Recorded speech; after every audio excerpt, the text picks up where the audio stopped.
Well, hello again. Welcome to the Conversations That Matter podcast. It's not normal for me to do podcasts this close together because I did one yesterday around lunchtime, and of course, it's the morning. It's 10:30 a.m. where I am. But I was thinking this morning about this is Tuesday. Normally, I do Truth Script Tuesday. I think I'm going to do the Truth Script stuff tomorrow, or at least I'll release it tomorrow. And I want to just, while this is still a discussion, I want to weigh in on the Southern Baptist stuff because I know there's a lot of Southern Baptists in the audience. And so this is an unannounced live stream, but I know many will watch it later today in the recording. And I saw yesterday, it was, I guess in the afternoon, and then there was a lot of analysis about it in the evening, but Brent Leatherwood, who is the president of the Ethics and Religious Liberty Commission for the Southern Baptist Convention. We talked about him a little bit yesterday. He decided to do a press conference, and the press conference was allegedly in representation of the parents of the victims of the Nashville shooting. And I mentioned yesterday that when this initially happened, Brent Leatherwood, in a story in the New York Times, had said that he was going to use all the resources at his disposal, essentially to attorneys, that is, to suppress any revelation of the Nashville shooters' manifesto. And I said that's a curious thing because this isn't something that I've seen the ERLC get involved in before, as far as with other shootings and trying to suppress the revealing of whatever the shooter's motives were. This is the first time I can remember that happening. And of course, this is a personal thing, though. I mean, I don't know if it's daughter or son, but at least one of his children go to Covenant School where the shooting took place. And so I thought, well, maybe there's personal things at play here. Who knows? But that's what he said. And then, of course, he joined the left, at least he carried water, I think, for the left's narrative, going right after that into, we got to push for red flag laws in the state of Tennessee.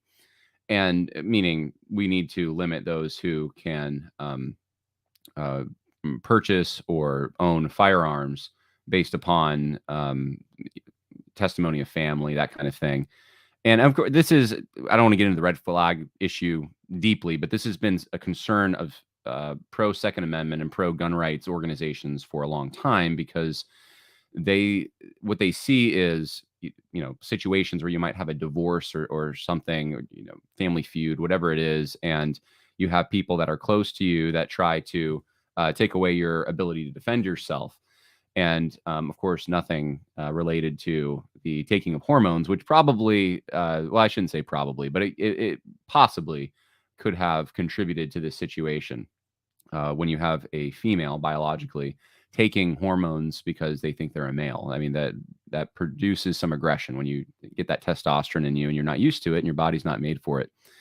That's not part of it. That's not part of the equation. So I went over all that yesterday, and I know this is review for many of you, but Brent Leatherwood decided to weigh in today. And so I'm going to play for you some videos of what he's saying. And this is the question for Southern Baptists. I'm going to get into a few Southern Baptist issues. This is the first one.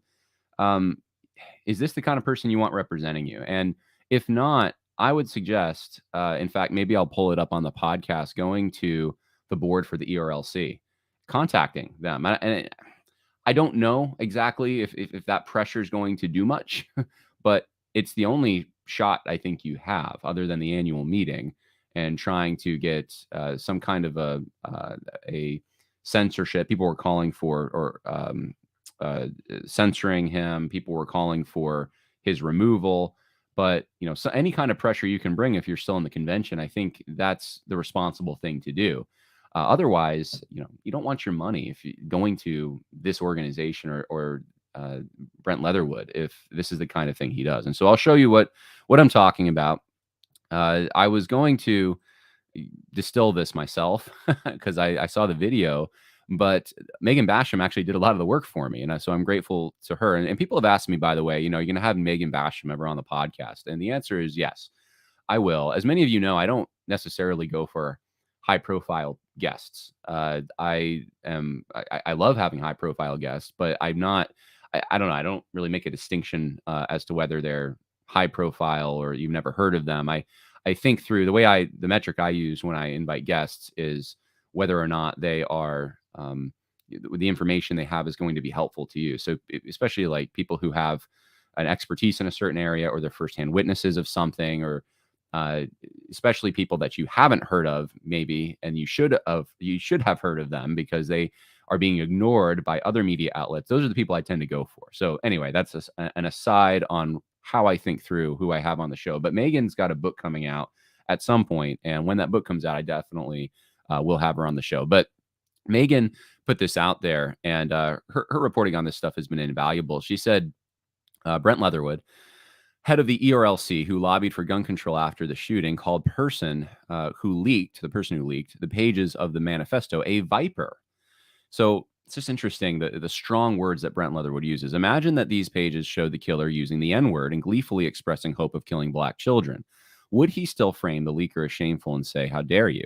Or would he think the leaker did something heroic in not allowing the authorities to cover up the fact that the killer was motivated by rank anti-Black racism? And so if you put the shoe on the other foot, she's saying, you would never see this kind of this posturing. And so I'm going to play for you that first clip from, it was about a 15 or 16 minute press conference, but I'll play for you. This is the first clip that Megan's got. And lastly, I want to speak directly to the person who took these images and released them.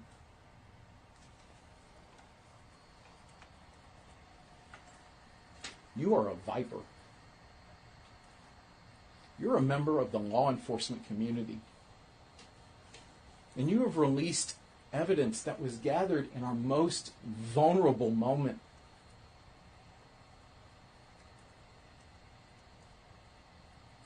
You have now allowed this woman who terrorized our family with bullets. All right, I'm going to stop there just because you can already see what's going on. And Peter Sawyer, I just gave it this. If you were here in the chat yesterday, it's funny to me. Showing up in the chat, wanted to remind you that she was born female. Yeah, that was like everyone yesterday. After I corrected it, people kept saying that. Thank you, Peter. Thank you. Okay, so this goes on for a while, but essentially what it is Leatherwood is playing. He is. Even the way it comes across seems disingenuous. It is, and I think being in SBC entities or working for SBC organizations, I saw this and I'm like, oh, I think I actually commented to someone. Maybe this is mean. I don't know, but I said he seems like the SBC clone, like meaning the way the SBC leaders act. They act very similar to each other, and in situations like this, where you saw it like it with the BLM stuff in 2020, you saw it with the COVID stuff, you saw it with the Me Too stuff. They have this, they can just whip it out, this like very concerned, very emotional, invested response that is, these kinds of things are what you find in the church in altar call kind of scenarios, right? Where the pastor's pleading, and oftentimes that's authentic, but oftentimes it can be somewhat artificial and manufactured. And you see that same kind of spirit come out in these kinds of things. And so I'm not saying it's wrong to be emotional or anything. I think it's somewhat expected in a situation where you have, your children were under threat, but it's overblown, it's overdone. It comes across as fake. It comes across as a politician looking to promote a cause of some kind. And in this case, Brent Leatherwood goes on and he basically asks for, he thinks that whoever released this should be charged. He thinks it's a member of the law enforcement community somewhere. And, he just wants them to be punished. It's kind of weird. I'll be honest. It is, because you don't see this coming from the ERLC in other shootings or other scenarios, but they're very involved in this. And when I say they, I do mean they, and I'll show you why I say they in a moment. It's not just Leatherwood representing the parents and in his capacity as a parent. There's more going on here that is of concern for Southern Baptists. So let's just keep going with this thread from Megan, and then I'll play for you two more clips as we go along here. So Megan said, further, Leatherwood here admits the parents seeking to block the release of Audrey Hale's writings have not seen them, how then can we know that we cannot learn anything we didn't already know from them, which is one of the things he says. The National Association of Police has called for these records to be released to aid them in profiling potential mass shooters to prevent crimes like this in the future. If Leatherwood hasn't seen Hale's writings, how does he know they wouldn't be helpful to the National Association of Police? This is actually a point that I made in a chat group yesterday. When I first saw this, I thought, my goodness, how in the world does Leatherwood, who he says in this presser that he's never seen and no parent has seen or read this manifesto, but he's also saying things like, well, I think this is the tip of the iceberg. There's more to this.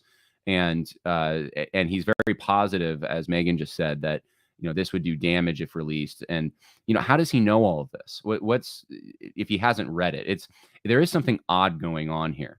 Either he's obviously relying on someone who's telling him all this, who has read it, right? I suppose that's a possibility, but still, he seems awfully sure about it himself in his capacity as the representative of the parents. Or, and this is what I said, maybe this is my cynical side. And of course, I'm going to tell you when I am speculating, and I don't, it's I think an honest speculation, but it's not I don't have primary sources to back it up right now or anything, but it would be the behavior I would expect of someone if they were trying to cover for someone. And I know a number, in fact, I just got a text from someone who's not even Southern Baptist, doesn't follow these things, just a few minutes before I started, and basically said the same thing. This guy's, because this made national news, this guy seems like he's covering for someone. Like, and there were theories floating around months ago that this, and they haven't been confirmed, but that there was, in addition to all of this, the school, at least, or someone at the school knew more. Maybe this could have been prevented. There was something making the school look bad in the whole situation. Now, I don't want to go into more details on that. I don't know. This was all public. This was all stuff that was out there. I don't have it queued up for you, but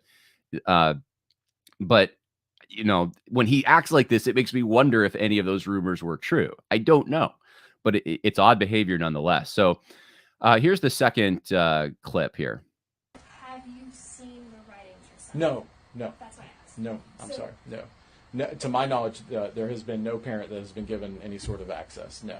So that being... We had parent briefings, survivor and victims briefings after March 27th, where, I think this is standard operating procedure.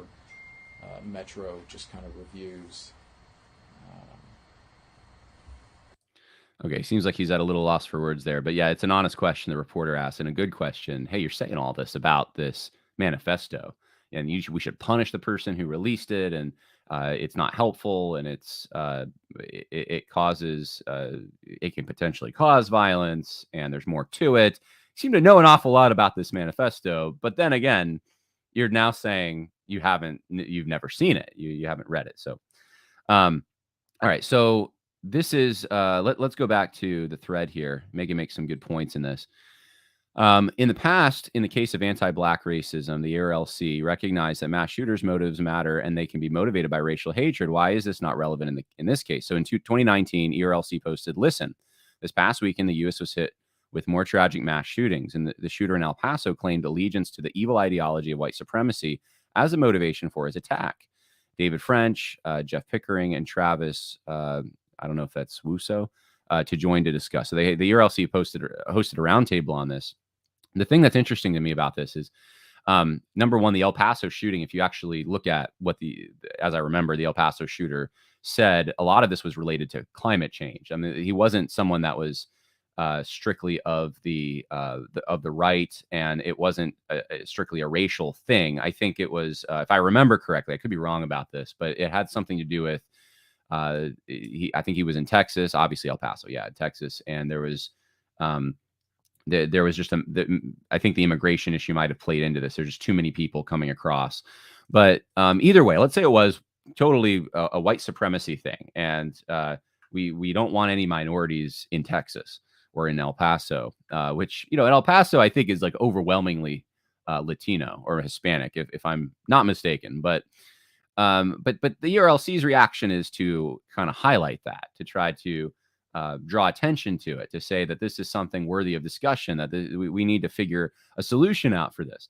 And when it comes to someone who's very, very, I would say in much stronger terms, against white students specifically who go to Christian schools, you don't see any of that. It's we got to suppress this. We can't talk about it. It is exactly the opposite of the way they treated that particular shooting. So, so Megan goes on and talks about a little bit about the manifesto, what it said. And then she plays this clip from Brent Leatherwood. Let's see here. She just says that Steven Crowder did nothing wrong. She doesn't believe in releasing this when no one else would. Here's the clip from Leatherwood. Online shock jock who aired these images. I would challenge him and anyone who amplifies them online. Just be a human for once. Quit seeking clicks and retweets and platform building. Yeah, this is the most, it's so disgusting. It's so disgusting. Yeah, don't try to do the platform building. That motive is bad. Oof. Don't try to draw people to your audience or seek clicks. You know, the very thing, it's like, do you see where you are, Mr. Leatherwood? You are getting the attention of national media, representing the parents here, but you are, I don't know if they're in an ERLC building. I would not be surprised, but there's ERLC staff around him. I'll show you that in a moment. At least it appears that way. And he is, clearly grandstanding for I mean, this isn't just, here are some facts. Here are why the parents are motivated to pursue suppression of the rest of whatever might be out there.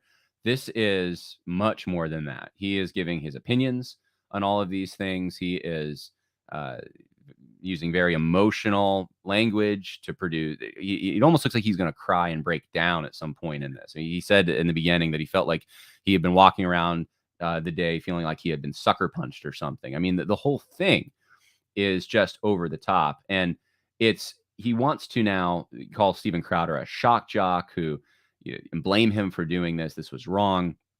When in previous similar circumstances, the ERLC was the one that was signal boosting the highlighting the shooter's motives when it was against, or whether they could at least use it against quote unquote white supremacy. Right. So it's just so rich. The hypocrisy is, I don't even know if I have to comment. You just play the clip, see the ERLC, what they did before. And it's, and it just live through 2018, 2019, 2020 and 2021. If you just live through those years and you're a Southern Baptist and you paid even, 10% of attention to what was going on, you know that this is rank hypocrisy. So, man. All right. So I think we're going to finish this thread and go from there. But the thread finishes with Megan saying, and again, as my colleague said, pointed out, suppression of shooters' writings has allowed the media, some politicians, and gun control activists, including Leatherwood, to turn this into a gun control issue. Yeah, one of the things I said yesterday on the podcast, that concealing the motives, because what happens is when there's a shooting and the motives can fit the left's playbook or their agenda, what happens is they go after that thing. Like, we got to clamp down on white supremacy. So the DOJ's got to target quote unquote white supremacy groups, something like that. That's what they do, or anti-Muslim hate, or, something along those lines. But when they don't have a clear path to blame their political enemies, what they'll do is they'll blame the guns, and they'll say, and so they still blame their political enemies. It's gun advocates at that point who are responsible. And Leatherwood went along with all of that. The person that your SBC money is going to, if you are in the Southern Baptist Convention, the lawyers that are hired by this organization, the material that's put out, I can't emphasize it enough. If you're in the SBC, some of your money, if you're a typical SBC church giving to the cooperative program, your money's going to this guy and going to support things that are the opposite of what you believe. One more addendum, she says, based on a few confused comments I'm seeing out there. Leatherwood is not the father of a victim. Most of the parents in this group are not parents of victims. They are 100 parents of students who attend Covenant and at least one member family of a victim, Reggie Hill. So, yeah, I guess that's important to point out that he's not, he's acting like he is, like his child. You would think his child died in this or something. And maybe a friend of the child did. I don't know. I mean, it's a tough situation for sure. I mean, I've just experienced some loss in my own life, and I get that. But his children are with him. They did not perish in this. When this first happened, I remember thinking that, you know, if Covenant is like the typical middle class Christian schools that, or you know, seminaries is what I was spending a lot of time on. But I knew, because I was hearing the stories from people who attended private Christian schools, that the same narratives were happening there. Yeah, I think it was ACSI, and you know, they had Walter Strickland doing this diversity training stuff, and I mean they were bringing in the same stuff that I was seeing in seminary into these schools. And I thought, you know, I wonder if the people, you know, that are at this school, that the parents of the children are in that group, a lot of them, that they are kind of in this, you know, kind of neoconservative-ish, but kind of like semi-woke, social justice-y, like a group of Southern Baptists, but also, you know, just broadly evangelicals who were going down this path, taking this narrative. And I wondered, this was all speculation again. I'm telling you when I'm speculating, so you don't have to believe me. But I wondered whether or not that factored into the reaction, because the reaction has been the parents, and it's not all the parents, but enough of the parents have been active against guns and trying to support red flag laws and those kinds of things, lobbying for it, that I just thought something's weird about this. You know, why in the world are they going after that? I mean, it's not, you would think it would be like, we need tighter security here. We actually need more guns. We need, the teachers need to be armed, or we need some way of protecting ourselves against people who don't like us, who are against us because of our Christian beliefs, or in this case, apparently because there's white people here. You know, that's the kind of thing that I would expect from someone who's more conservative. But I would totally expect what you're seeing now from those who have been influenced by social justice thinking. In the chat, if you have any questions, feel free to comment before we switch gears and start talking about this issue. This apology from Bart Barber for joining an amicus brief on the abuse stuff. So someone is upset at me, I guess. I'll put it out there. John puts out 3 pages from the sexual deviant Crowder, doesn't wait for context, doesn't mention the shooter's first target was a mall, which blows up the message Crowder was trying to push. Yeah, I mean, if you want to put more information in the comments, I'd be curious to know how your thoughts connect, because I don't see any connection there. I mean, what you saw was hatred for white people, hatred for white people, white kids who attend Christian schools, who might be fairly affluent. It doesn't mean that there couldn't be hate for other groups as well, but at least in this particular shooting, in this case, there was specific hate for a specific group. And that's the only point I've ever made. And I think that was the point Steven Crowder was making.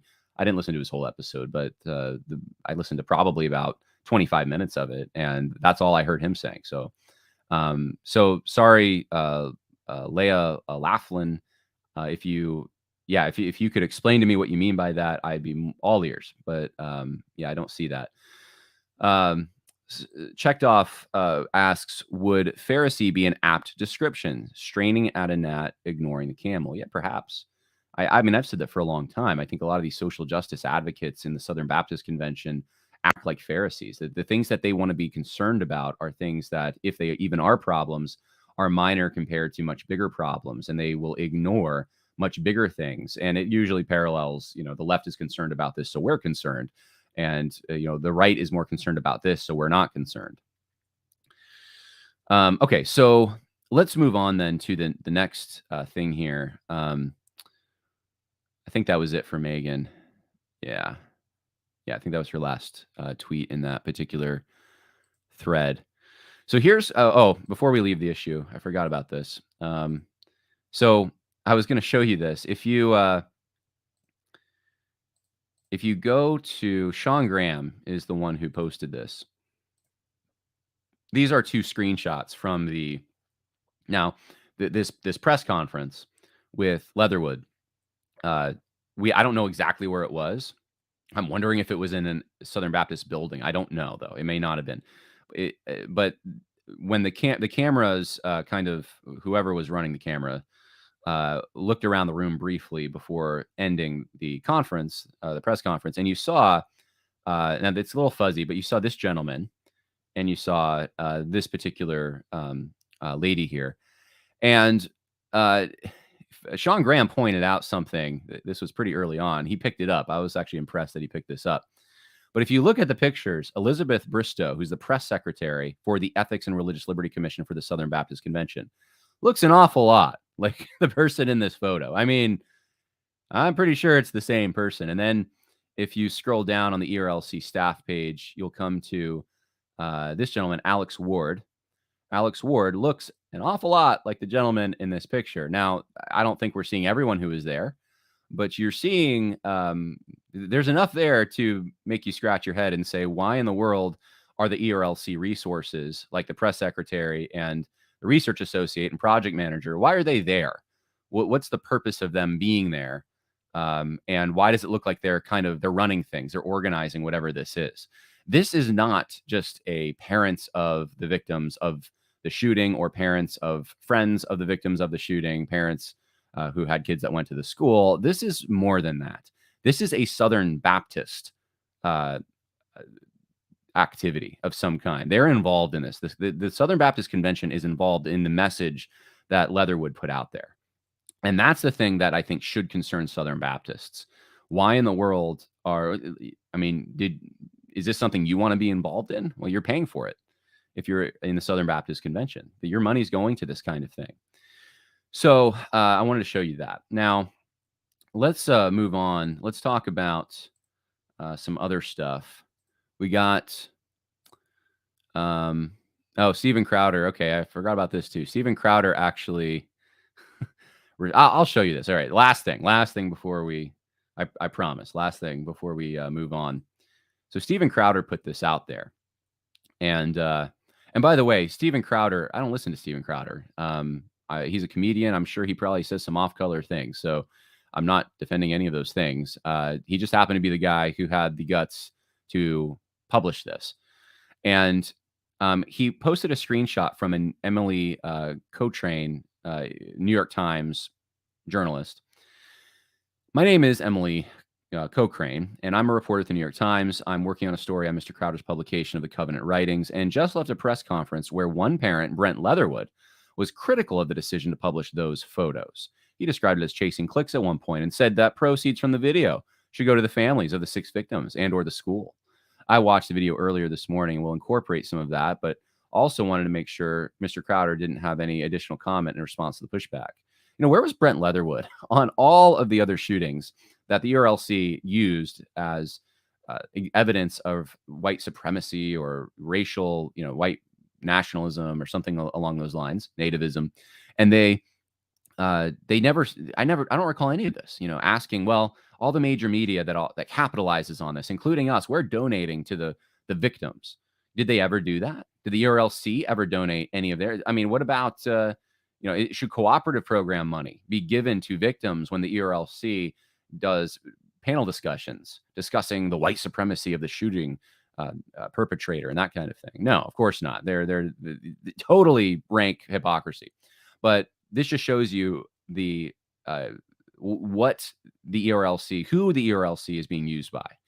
The ERLC, your Southern Baptist Convention dollars are going to an entity that the New York Times is using and weaponizing against someone who, like Steven Crowder, who happened to release this manifesto and shine a light on the motives of this particular shooter, at least some of the motives, if not all. So this is fascinating to me. For those in the SBC, you see this, but for those outside, this can be, I think, confusing. What in the world is going on? I mean, and I think if you're not thinking too clearly or carefully about it, you will get sucked into the emotional response. You're like, of course, Yes, this is so insensitive. The victims, they're reliving that moment of pain again, that kind of thing. All right, well, let's now move on. We are truly moving on at this point to the next issue. I don't see any more relevant comments or questions about it, but you can always leave a comment or question in the chat if you are on YouTube or Facebook. I will see it. Don't forget to like. I never say this, but I need to more. Don't forget to like on YouTube and on Facebook. Share around if you feel that this is good information, especially for your fellow Southern Baptists and Christians of all kinds out there. And if you like what you're hearing, feel free to support on Patreon. By the way, I should say this as I'm in the mode of my own self-promotion here. Which I'm shameless about, by the way. I think that's perfectly acceptable and fine. On Thursday evening at 8:00 p.m., Thursday evening, 8:00 p.m. this week, I'm going to be finishing our discussion with Timon Klein and about, now I'm trying to remember what we were talking about. Classical liberalism. That's right. Classical liberalism. But not just classical liberalism, also modern liberalism. And any questions, we've had 4-part series on this. So Timon Klein's going to join me. Also, Ben Crenshaw from Hillsdale College is going to join me. And we're going to take any question that you may have on the topic of liberalism. And it's fine to ask about Christian nationalism, G3, whatever you want to talk about. We're there. And if you're a patron, you can call into the show. You can be part of the show and make your point or ask your question live in real time. So that's 8:00 this Thursday night. And the links, well, I don't know if I put the link in the info section for this video, but if you go to patreon.com /worldview conversation, you can join as little as $5 a month, and you can be part of the discussion this Thursday night. Okay, moving on. Let's talk about this Amicus brief that caused quite a stir. This is a story from Baptist News Global, very, I would say, left-wing outlet. I think they're even funded by a left-wing organization. But I didn't see other stories out there about this particular issue. I'm familiar somewhat with what's going on, but I did want to read for you a news story about it. This is a headline that says SBC Executive Committee members surprised to learn they filed an amicus brief against a sexual abuse survivor in Kentucky.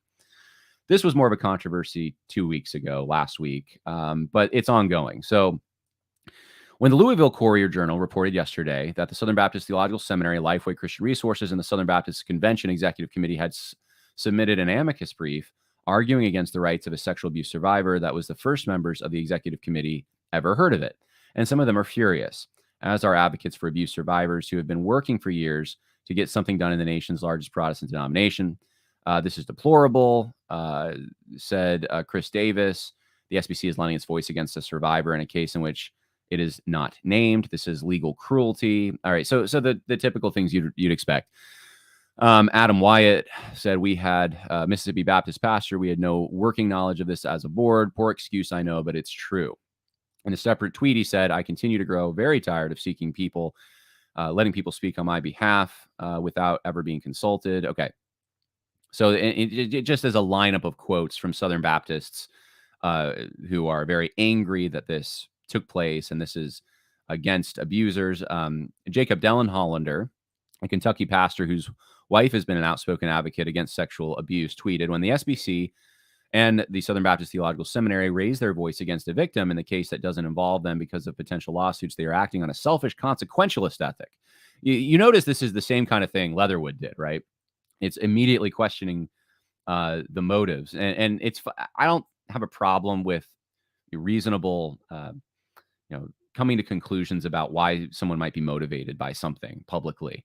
But in the capacity, I guess the divide I see is like, if you're in an organization and your capacity is like you're doing a press conference or you're interviewed by the media, or you're speaking as a representative of the organization.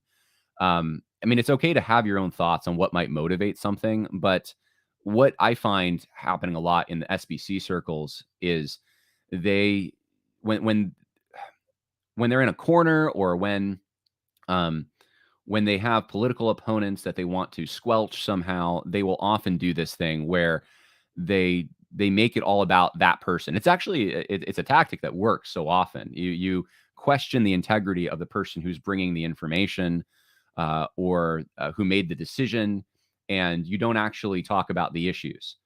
And in this case, I mean, it's a smear. It's a complete, they're selfish, consequentialist. I mean, right and wrong is determined by its effect on us. So, I mean, it's so much beyond, it's like they can't even conceive of, maybe there was a legitimate decision to join this, to make this amicus brief. Maybe there was something legitimate here. No, there's no even, it's got to be like some anti-Christian consequentialist ethic that's, pervasive and it's going to color everything that person does, apparently. I mean, it's somewhat of an ad hominem.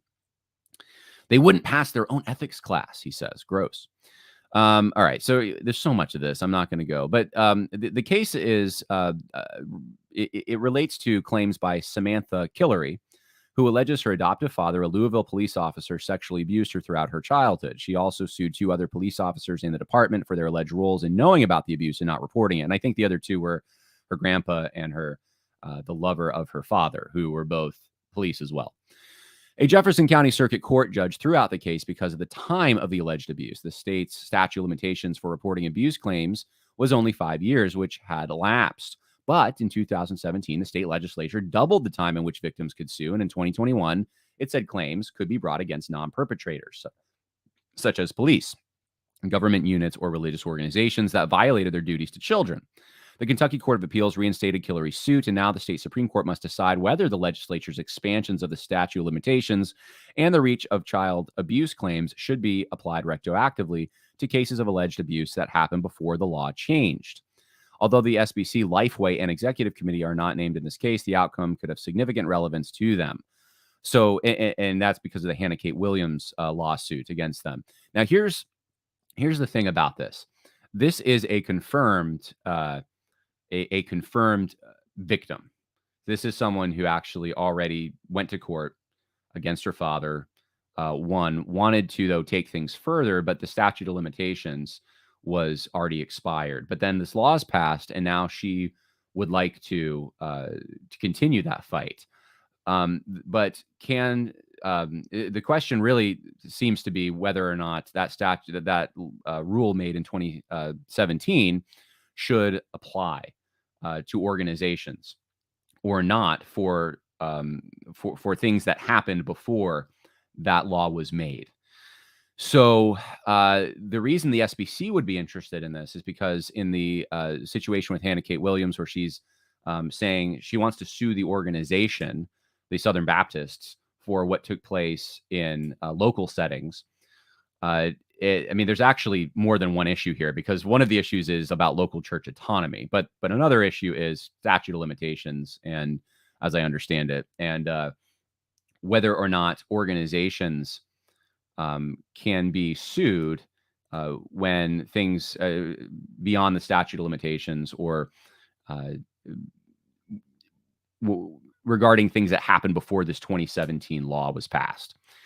So those are the issues. Now, I will just say this: there's a suspicion out there too that this is the reason for this is the SBC likely has a relationship with an insurance company, and the insurance company will likely not defend them if they don't take every available they don't take the advice of the company and take every available legal action at their disposal. And so it would benefit not just the Southern Baptist Convention, but also the insurance company being paid by the Southern Baptist Convention. If that, and again, this is somewhat speculative, but I think that it makes sense of the situation more than other explanations. And there have been similar situations like this where it would benefit the insurance company to be able to see a case like this, like the Killery case, be thrown out for the SBC as a matter of making sure the SBC isn't in trouble for things that happened beyond the statute of limitations or could have happened. So that seems to be the issue, and that may be where the pressure is coming from. Now, this has opened up a whole discussion about statute of limitations and whether or not I don't have them all queued up, but there were some really out there posts by SBC insiders saying that basically statute of limitations was immoral, that kind of thing, which is just kind of bonkers. I mean, of course, this has developed over time. This is in a system of, this is part of our legal tradition, but there's good reasons for having statute of limitations. Anyone remember the Kavanaugh hearings, right? When you can go back 20, 30 years, when you can, I mean, and I'm not trying to make an argument as to when the statute of limitations should kick in for various crimes, but when you can go back to a certain point when memories are fuzzy, when evidence is not around anymore, it's been destroyed, and you can just start, making accusations when someone, let's say, enters the political fray or something like that, then you destroy them. You destroy their reputation, and it may not even be something that's true. And one of the principles you do find in Scripture over and over again is that justice should be swift. That's the whole Mosaic law, really. Justice is swift. It doesn't take time. It's not like our system where you're in court for years. It is a very fast thing that happens. Were there witnesses? There aren't? Okay, well, then this is thrown out. Oh, there were. Okay, well, 2 or 3, it's corroborated. All right, well, that's, there's a penalty for this. So that's what statute of limitations are supposed to encourage, is justice must be swift. And anyway, but you had reactions like this. David Morrill highlighted it. Rachel Denhollander, she posted this from a guy named Sean Dennis. Sean Dennis says, as an attorney licensed to practice law in the Commonwealth of Kentucky, I want to say this to Southern Baptists, pastors. You do not need to become an expert on the intricacies of laws, on statutes of limitations. You have the gospel. Interesting. You have the gospel, which was declared to give sight to the blind and set captives free. The gospel repairs the broken and makes people whole. In a world where much is complicated, this is simple. Making it seem complex is for scribes and Pharisees. You have a better teacher. So there you go. Scribes and Pharisees, if you get hung up on statute of limitations, because the gospel apparently is, if you believe the gospel, this is such a weaponization of the gospel for political purposes, then you're going to, statute of limitations shouldn't matter because the gospel gives sight to the blind and sets the captives free. So beyond statute of limitations, that's what the gospel does. Obviously, complete misapplication of the gospel and a weaponization. I mean, this is just it's a false gospel at that point. If you think that this somehow applies to statutes of limitations and certain legal principles. And Rachel Denhollander, who's been an attorney for representing, well, it's hard to know who she represents sometimes, but she's been representing victims of the SBC, but also consulting with the SBC. She says, beautiful, simple post by an attorney in Kentucky who also happens to be Southern Baptist. And David Morrill says, the gospel giving sight to the blind is not about magically giving pastors legal expertise. That's what lawyers are for. And any lawyer giving advice to a client would be committing malpractice. Rod Martin posted this. This is a statement from Al Mohler. Al Mohler said, as is often the case in questions of law, significant constitutional legal questions arise and require arguments to be made before the courts. In such cases, we must refer to legal counsel. We respect the rule of law and must work through the process with legal representation who must speak for us in this case. And Rod Martin says, this is odd. This is not what Al Mohler said. When 11 out of 11 lawyers told the executive committee of the Southern Baptists they could not lawfully waive attorney-client privilege. Back then, he told executive committee members they were in sin if they didn't ignore the lawyers.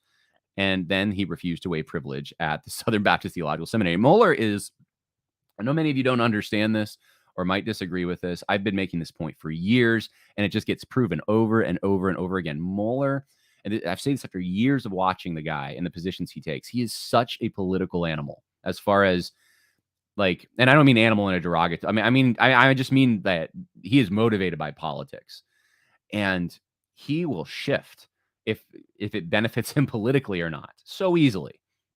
And you see it with this. I mean, we got to pay attention to legal counsel. We just have to follow it. And it's like, well, what about when the executive committee made such a dumb move that you weren't even willing to make with your own entity, the Southern Baptist Theological Seminary? Then it was sinful. Then it was bad. You can't listen to the lawyers on this. So he points that out. I figured that was worthy of pointing out. And then Bart Barber, who is the president of the Southern Baptist Convention, made a statement on October 30th regarding the convention's amicus brief. I don't want to read this whole thing for you. He takes the blame. He say he approved of it, but he also says that he had this window, and he forgot that he had done this, basically, that he had been asked to join the brief, and it was a stressful week, and he had all these meetings, and he had a window of like 3 hours that he had to make the decision as to whether the Southern Baptist Convention was going to join this brief, which does further make me wonder whether there was some kind of a pressure coming from like an insurance company or something. But he doesn't recall his exact thoughts, which is one of the reasons for statute of limitations, right? He's going back to last year and he can't even recall his own thoughts regarding the brief. But he's apologizing to everyone and just, he just is so sorry that he approved of this. Now, I don't know how he's able to do that, to be quite honest with you, as the president of the denomination, how he can just make a decision for the whole denomination and say, we're going to join this amicus brief. Or I don't know. That doesn't seem right. Something seems weird about that, but maybe that's in bounds. But it's certainly something I've never heard of before happening in the SBC. And all right, so that's that issue. Any questions or comments on that? I am curious to see them, and we will then move on to the final issue for the Southern Baptists in this particular podcast. Someone said, okay, this is Leah Laughlin. I asked her earlier about why she put in the comments, that I guess I was being inaccurate with going with Stephen Crowder's narrative. She said the shooter targeted a mall first, but it had too much security. She also shot a black man. Okay. I mean, I knew that. I reported on that when it first happened. I don't know. It's so irrelevant, though. I mean, you can be targeting a school with primarily white-looking kids and want to kill them. And if there's a teacher, or I think it was, if I'm not mistaken, I think it was a teacher that stands in your way, of course, you're going to shoot the threat. You're going, and you're, I don't know, you're not going to make the distinction. You're on a mass killing spree. So it's totally irrelevant. I would trust the words that the shooter made right before the shooting. And then, of course, targeting a mall first, but it had too much security. I mean, okay. I don't know what the statement she made before shooting at the school was specifically, she wants to take out these kids who go to Christian private schools with daddy's money in nice sports cars. I mean, she was specific on who she wanted to target. So whether or not there was a mall that had too much security, I mean, if anything, I guess that would tell you that maybe having school security would have made a difference, doesn't it? In fact, in her timeline, she says, check security. And there wasn't security. So Brent Leatherwood's solution is red flag logs, right? Should be more security at the school. All right. Yeah, and people are debating that in the chat. So let's see. Where can I find the proof about Al Mohler? Well, I have done several videos on it. There's a little section in my book, Christianity and Social Justice, Religions in Conflict. You can get it on Amazon, but you can also get it at my website, johnharrispodcast.com. And I have a whole section on Al Mohler in there. And you can find that. And someone says Enemies Within the Church film. There is some in Enemies Within the Church as well. I think I go into more detail in the book and in some of my videos. I think What Happened to Al Mohler is one of the videos. I did a few videos on Al Mohler, but you can go to, just type in on YouTube, Conversations That Matter, Al Mohler. You'll come up with a bunch of stuff. Okay. Let us then go to the final, we don't have much time left. The final issue here. And this is, again, Baptist News Global reported on it, but this is not where I first heard about this. The Coalition of Baptist Leaders will file amicus briefs challenging NAMB's view of First Amendment. Bobby Gilstrap hosted Randy Adams on his podcast recently, and they talked about this. But basically what's happening is, I'm just going to summarize it for you. Will McCraney, who's been on the podcast before, has a battle. He's had an ongoing battle, the U.S. Supreme Court level, against the North American Mission Board because of Kevin Ezell, the president there, essentially preventing him from getting a job after leaving, I believe it was the Maryland-Delaware convention, or not convention, but I don't remember what they called it, but the Maryland Delaware Association of Baptists. And Will McCraney, that particular association is not, at the time, it certainly was not part of the SBC. There was relationships and connections, but it's a separate entity. It is not under the umbrella. They can do their own thing. But you have Kevin Ezell then wanting to punish him, I guess. I don't know exactly the motives of Kevin Ezell, but at least trying to prevent him from getting jobs. I don't know if it was teaching or what, but church planning, because I think that's his expertise. And so he's in this battle about, can the SBC, can they defame someone who is not even doesn't work for them? It's a defamation lawsuit, as I understand it. So that's a very short summary. You can go check out the videos that I've done with McCraney if you want to know more. Randy Adams, who, by the way, Randy, I have so much respect for him. Honestly, I think that was 2021 when Randy Adams last ran for president of the convention. I think that was like the turning point. I think that was the high watermark for conservatives being able to do anything about the drift in the SBC. And I still think Randy Adams was the guy that he wanted to go. I remember thinking, like, because I was going after the social justice stuff so much, and Randy Adams wanted to make corruption the main issue. And he kind of convinced me that was the main issue, and the two ran together. But now I'm seeing very clearly, it is corruption. That is the main thing that the SBC has a problem with. And anyway, I got to interview him at the time. I actually went out to I visited him at his office in Washington, and so he is filing an amicus brief. So he's trying to inform the Supreme Court that what the North American Mission Board, and I think the ERLC too, but at least the North American Mission Board, are telling them about Baptist polity is inaccurate, because the case NAMB wants to make is, well, we are part of the Southern Baptist Convention, and we're all part of the Southern Baptist Convention, and it's one enchilada, essentially. It's like a top-down organization, and it's not. We have the right to give advice on hiring practices for a former employee or that kind of thing. And so their whole argument hinges on Baptist polity is not really about autonomous churches. It's about this organization that controls. And that's totally backwards. And Randy Adams is filing his amicus brief saying, look, that's not what Southern Baptist polity is. That's not how we organize ourselves. McCraney contends that the so-called ecclesial exemption doctrine, so this is a First Amendment issue to the North American Mission Board. This is freedom. They have the freedom to do this.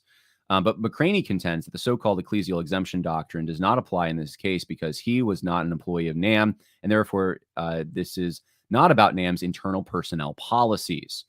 So they're not shielded because of the First Amendment. Adams said that many Baptist pastors, associated leaders, and convention leaders have already said they want their name on the brief that will be filed on Tuesday, November 7th. So I guess we are late for that. I don't know. You can still go to randyadams.org, see if you can contact him if you want your name, if you're a Southern Baptist and you have any official position in the organization. I think even if you're a pastor, contact him and say, I want to be part of this amicus brief by 4 p.m. Well, you may have missed the deadline. I'm not sure. So, yeah, I'm not going to talk anymore about that. I just wanted to put it out there in case there was still a window of opportunity to join that. But this has been an ongoing thing with the North American Mission Board. So that is the last issue I want to talk about concerning Southern Baptists today. Christian Mama posted 1 Corinthians 6, verse 7, to have lawsuits at all with one another is already a defeat for you. Why not rather suffer wrong? Why not be rather defrauded? But you yourselves wrong and defraud even your own brothers. Then says any Christian organization that hires unbelievers, lawyers, is out of line. They need to stop it. I actually thought when I first saw this verse, this was like against Will McCraney because he's taking them to court. The thing is about this, there's a few things, because I have thought about this a bit, not just with Will McCraney, but just in general. There was an issue I remember at Liberty University a few years ago where the communications director was essentially fired, and there was a question about, what if you if you sue Liberty University, I mean, it's a Christian institution. Are you violating 1 Corinthians 6? And I think there's a couple ways you can come down on this. One is if all other, first of all, it's not a black and white. You can never sue a Christian ever in any circumstance. But it is a defeat for you.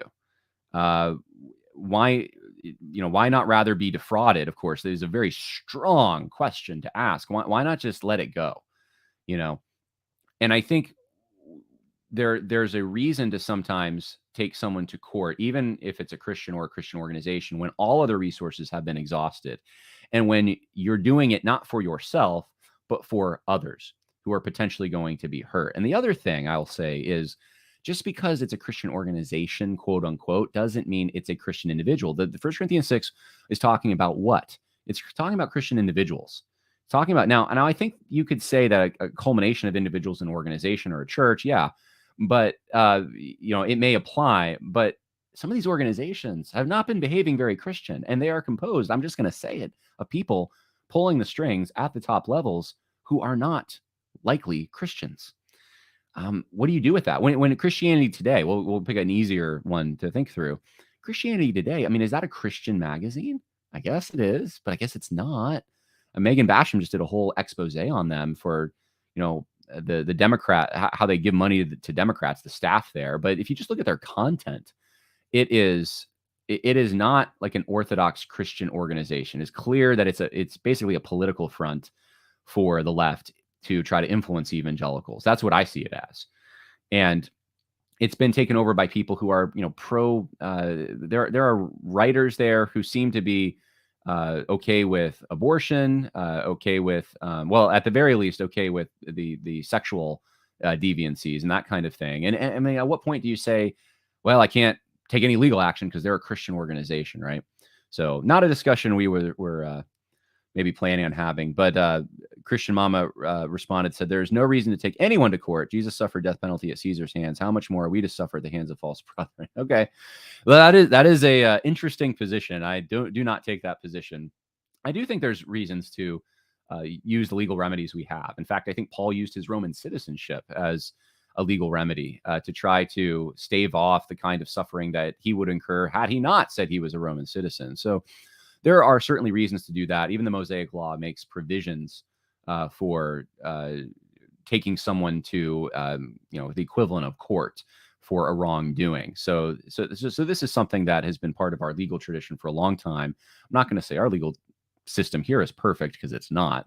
But anyway, that's my take on it. So we have been going almost an hour. I'm going to land the plane now. True Script Tuesday is going to be on Wednesday, I think. We're just going to do it tomorrow. But I appreciate everyone's time and attention. And this is for Southern Baptists. So I hope this helps you think through questions of leaving, staying, what to do. If you go to the ERLC website, you can, I believe, find in fact, I don't know if it's on the website. I'll just say the names here in closing, because I know I screenshotted. Someone had posted the board for the ERLC. So if you go to, I don't know what website this is,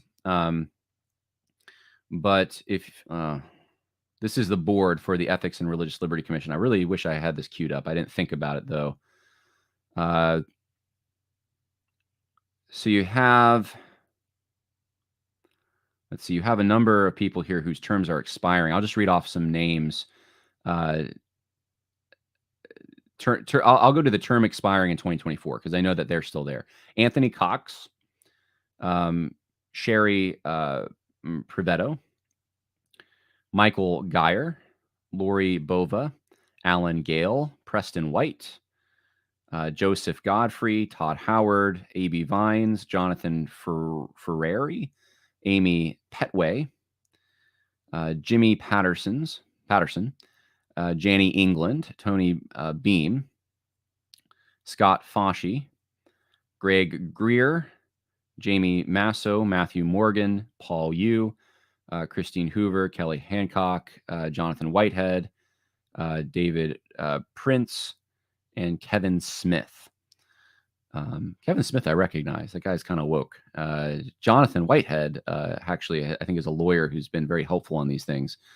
In fact, I was listening to part of a podcast he did with American Reformer on the issue of this Hillary case, and it was really good. But that's the Ethics and Religious Liberty Commission board. So I'm not sure exactly. I'll try to look for it, and if I can, I'll try to post it on a comment on YouTube so people know where to go. But those are people you can contact if you have a problem with what Brent Leatherwood is doing. All right, God bless. More coming. Bye now.